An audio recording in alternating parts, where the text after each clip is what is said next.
विशेष कार्यक्रम के अंतर्गत प्रस्तुत है प्रदेश के मुख्यमंत्री योगी आदित्यनाथ की आकाशवाणी समाचार लखनऊ के साथ खास भेंट वार्ता। भेंट करता है आकाशवाणी संवाददाता सुशील चंद्र तिवारी। मुख्यमंत्री जी, कोरोना के संक्रमण की अगर हम बात करें तो शुरुआत में सबसे ज्यादा मामले पश्चिम के जिलों में, खासतौर पे जो दिल्ली से सटे जिले थे उनमें सामने आ रहे थे, आगरा, गौतम बुद्ध नगर में, और आधे से ज्यादा मामले अगर हम देखें तो कुछ 5-7 जिलों में सिमटे हुए थे। लेकिन हाल के दिनों में पिछले 15-20 दिनों से लगभग हर दिन 200-300, 2 दिन पहले तक 378 के आसपास अब तक की सर्वाधिक संख्या भी रही संक्रमण की, और ये अब सारे प्रदेश में फैल चुका है, सभी 75 जिलों में, और विशेष तौर पे पूर्वांचल में जैसे कि बस्ती है वो लगभग दूसरे नंबर पर है इस समय संक्रमण के मामले को देखें तो क्या बदली परिस्थितियों में जिस तरीके से कोरोना का संक्रमण अपने तरीके बदल रहा है, रूप बदल रहा है, ऐसे में सरकार को इससे निपटने की रणनीति में भी किसी प्रकार के परिवर्तन की जरूरत आपको महसूस होती है? देखिए, हम लोग पहले से इसके लिए तैयार हैं। भाई, हम जान रहे हैं कि हमारे पास 32 लाख से अधिक कोरोना प्रभावित क्षेत्रों से आने वाला जो हमारा कामगार और श्रमिक आ रहा है, तो उसकी जब लॉजिंग और फूडिंग की व्यवस्था हम लोग कर रहे हैं तो उस समय इन सब चीजों को भी ध्यान रख रहे हैं कि हमें उसको भी बचाना है, और अगर उसके साथ कहीं से संक्रमण आ गया तो संक्रमण को स्प्रेड होने से भी रोकना है। फोकस हमने उन सभी क्षेत्रों को किया है, वे सभी क्षेत्र हमारे उसमें हैं। लगातार मेडिकल स्क्रीनिंग की जो 1 लाख के आसपास टीमें हमारी काम कर रही, यही सब काम उसके द्वारा किया जा रहा है। और फोकस बदलेगा, अभी बदला नहीं, बदलेगा। ये हम लोग पहले से इसके लिए अलर्ट है। अभी तो दिल्ली और उसके आसपास के क्षेत्र में ही केसेस ज्यादा आ रहे हैं, क्योंकि अब देखिए नोएडा में अगर आप देखेंगे तो नोएडा में मीडिया ग्रुप में भी 2-3 मीडिया ग्रुप काफी बड़ी मात्रा में संक्रमण पाया गया। ऐसे ही गाजियाबाद में आप देखेंगे तो दिल्ली से अप डाउन करने वाले लोग बड़ी मात्रा में वहां संक्रमित पाए गए। हमें सीमा को, दोनों डिस्ट्रिक्ट एडमिनिस्ट्रेशन को काफी सख्ती करनी पड़ी। तो ये सावधानी और सतर्कता तो आवश्यक है, और सावधानी और सतर्कता के साथ साथ जब हम लोग अपनी आर्थिक गतिविधियों को आगे बढ़ाएंगे तो लोगों के मन में भी इसके प्रति एक उपको बनेगी। सर, हेल्थ को लेकर के बुनियादी ढांचे में लगातार बढ़ोतरी हो रही है। आने वाले दिनों में बेड और दूसरी सुविधाओं को किस तरीके से बढ़ाने की योजना है, और साथ ही जिस प्रकार से खर्चा हेल्थ पर बढ़ रहा है, स्वास्थ्य सुविधाओं पर बढ़ रहा है, तो क्या हेल्थ के बजट को बढ़ाए जाने की या केंद्र से किसी प्रकार की मदद लेने की आवश्यकता आपको इस वक्त महसूस हो रही है? देखिए, हमें टेस्टिंग लैब की स्थापना हो या फिर कोविड हॉस्पिटल की सुविधाओं को स्ट्रेंथनिंग करने की, भारत सरकार ने हर एक उसमें भरपूर मदद की है। और हम कोरोना संकट से ही नहीं जूझ रहे हैं, बल्कि इसके माध्यम से हेल्थ सिस्टम की स्ट्रेंथनिंग का एक अवसर भी हमें प्राप्त हुआ है। भारत सरकार ने हर विकास खंड स्तर पर, जनपद स्तर पर टेस्टिंग लैब स्थापित करने के लिए भी सहयोग करने की बात की है। हमारे पास पहले 1 लैब नहीं थी, आज हमारे पास 30 लैब, यानी 24 हमारे पास गवर्नमेंट की और बाकी 6 प्राइवेट लैब आज के दिन पे स्थापित हो चुकी है। ये चीजें इस बात को साबित करती हैं कि हर एक चीज में कुछ न कुछ बढ़ोतरी हो रही है और काफी चीजें उसमें आगे बढ़ी है। मुख्यमंत्री जी, किसानों पर इस कोरोना संकट की बड़ी मार पड़ी है। ये सही है कि उन्होंने अपनी फसल सरकार को बेची है, सरकार ने विक्रय केंद्रों के जरिए उनसे फसल खरीदी है, उनको उसका मूल्य भी मिला है, लेकिन बड़ी संख्या में छोटे सब्जी उत्पादक, फल उत्पादक ऐसे किसान हैं जिनको औने पौने दाम पर इस वक्त, क्योंकि होटल इंडस्ट्रीज बंद हैं, बहुत सारे ढाबों पर अपना सप्लाई नहीं हो रही सब्जी की, तो बहुत सारे सब्जी उत्पादकों को औने पौने दामों पर अपना सब्जियां बेचनी पड़ रही हैं। 1 रुपए 2 रुपए किलो माल बेचना पड़ रहा है। बाजार में भी सब्जियों के दाम काफी कम हो गए। तो ऐसे में इन किसानों की मदद करने के लिए सरकार किसी प्रकार की योजना अपने विचार में रख रही है? देखिए, किसान को न्यूनतम समर्थन मूल्य देने की व्यवस्था ये केंद्र सरकार ने प्रारंभ किया। वर्षों से मांग थी। लागत का 1.5 गुना दाम ये जहां किसानों को एमएसपी के माध्यम से दिया जा रहा है।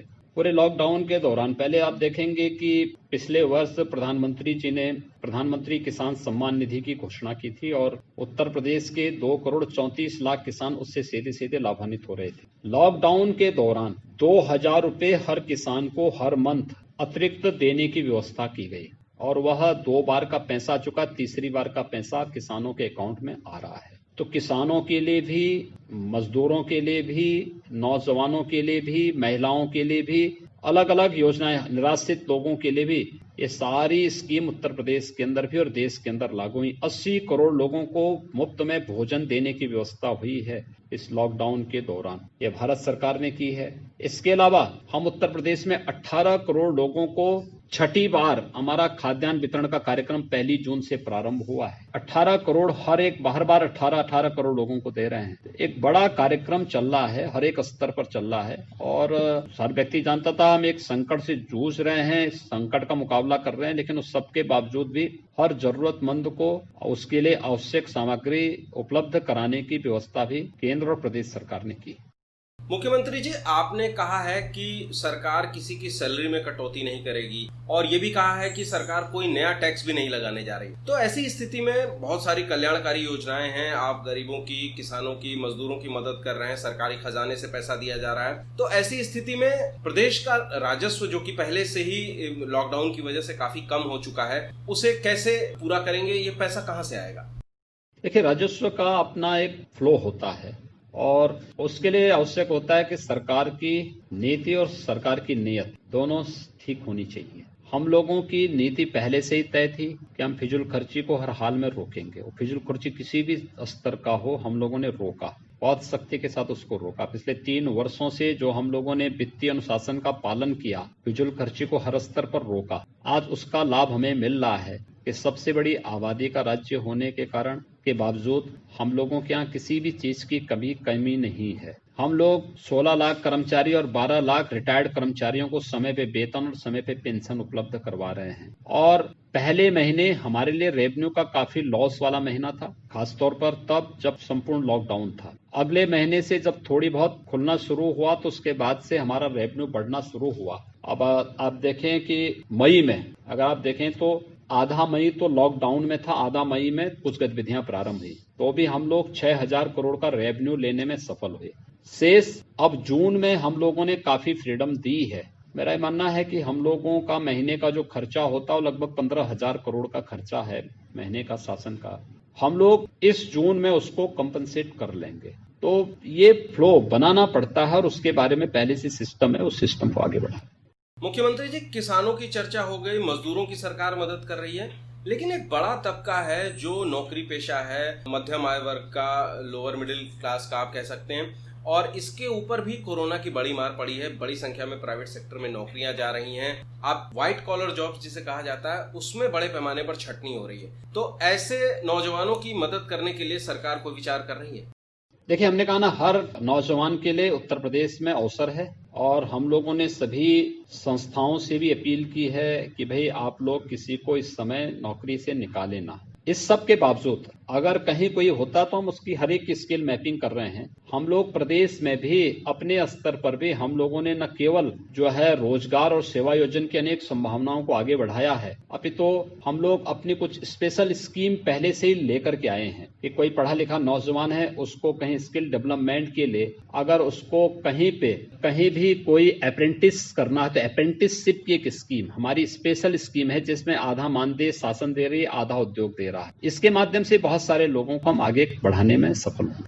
मुख्यमंत्री जी, एक अंतिम सवाल है, थोड़ा राष्ट्रीय परिप्रेक्ष्य में है। भारत और नेपाल के बीच हाल में सीमा को लेकर के विवाद और तनाव बढ़ा है। जो गोरक्ष पीठ है वो भारत और नेपाल के बीच में सदियों से सांस्कृतिक सेतु का काम करती आ रही है। आप उस पीठ के पीठाधीश्वर हैं। दोनों देशों के बीच जो नागरिकों के बीच में विश्वास बहाली या इस तनाव को कम करने की अगर हम बात कहें तो बतौर गोरक्ष पीठाधीश्वर आप अपनी क्या भूमिका देखते हैं?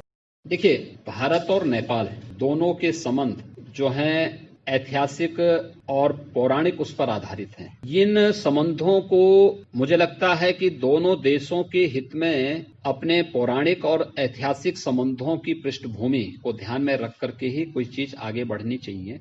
अगर दोनों के बारे में हम कहेंगे तो मुझे लगता है कि दोनों की आत्मा एक है, शरीर अलग अलग हैं, दो राजनीतिक इकाइयां हैं, लेकिन दोनों में एक जैसी सांस्कृतिक आत्मा निवास करती है। इसका ध्यान नेपाल की सरकार को जरूर रखना पड़ेगा। मुझे लगता है कि हर एक व्यक्ति को और हर एक देश को अपना हित अहित देखने का पूरा अधिकार है, लेकिन हम ये देखें कि हम कोई भी निर्णय लें तो उससे पहले सोचें कि इसके दूरगामी परिणाम क्या हो सकते हैं। विशेष कार्यक्रम के अंतर्गत अभी आप सुन रहे थे प्रदेश के मुख्यमंत्री योगी आदित्यनाथ की आकाशवाणी समाचार लखनऊ के साथ खास भेंट वार्ता। भेंट करता थे आकाशवाणी संवाददाता सुशील चंद्र तिवारी।